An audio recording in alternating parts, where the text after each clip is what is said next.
परोक्षे कार्यहंतारम तृतीयक्षे प्रियवादिनम वर्जयेत्तादृशं मित्रम पुष्कुंभम वयोमुखम।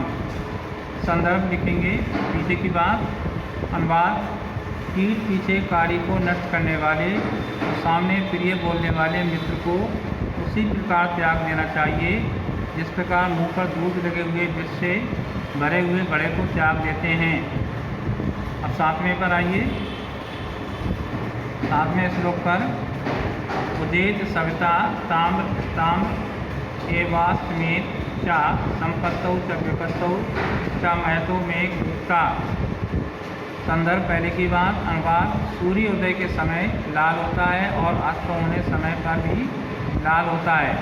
इसी प्रकार महान पुरुष संपत्ति और विपत्ति के समय एक रूप होते हैं। अब 8वें श्लोक पर आते हैं।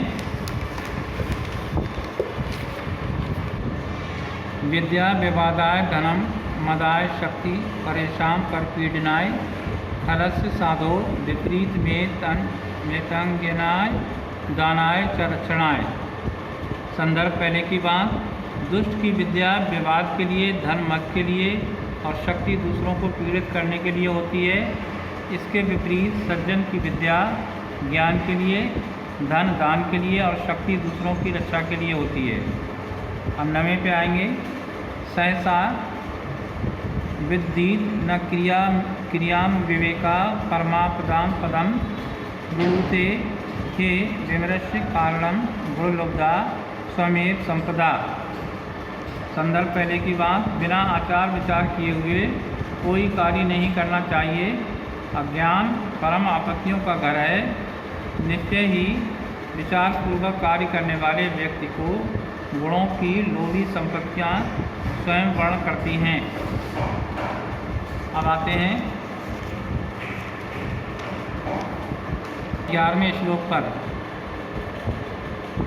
क्रीड़ा या सुचरते पितरम सपुत्रो यद भर्तुरे हितमिच्छित तत्कर्त्रम तन्मित्र मापदि सुखे च समक्रियम यद एकत्रयम जगत पुण्यकृतो लभन्ते। आप संदर्भ पहले की बात लिखें। जो पिता को अच्छे आचरण से प्रसन्न करता है वही पुत्र है। जो पति का हित चाहती है वही स्त्री है। जो सुख और दुख में समान व्यवहार करता है वही मित्र है।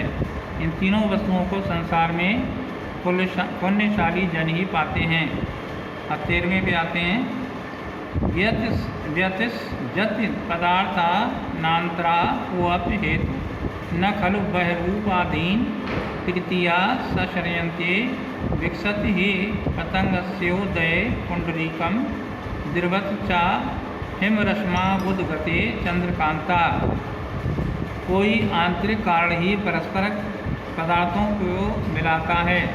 निश्चय ही प्रेम बाह्य कारणों कार्यों पर आधारित नहीं होता, क्योंकि सूर्योदय होने पर कमल खिलते हैं और चंद्रमा के उदय होने पर चंद्रकांत मणि पिघलने लगती है। अब आते हैं व्याकरण भाग पर।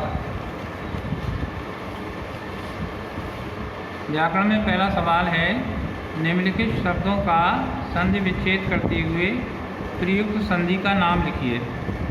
तस्मादपि, स्वमेव, ताम्रस्त्राम, लोकोत्तराम, पदार्थानांतरः यथेष्टम। इसके 3 कॉलम बना लेते हैं।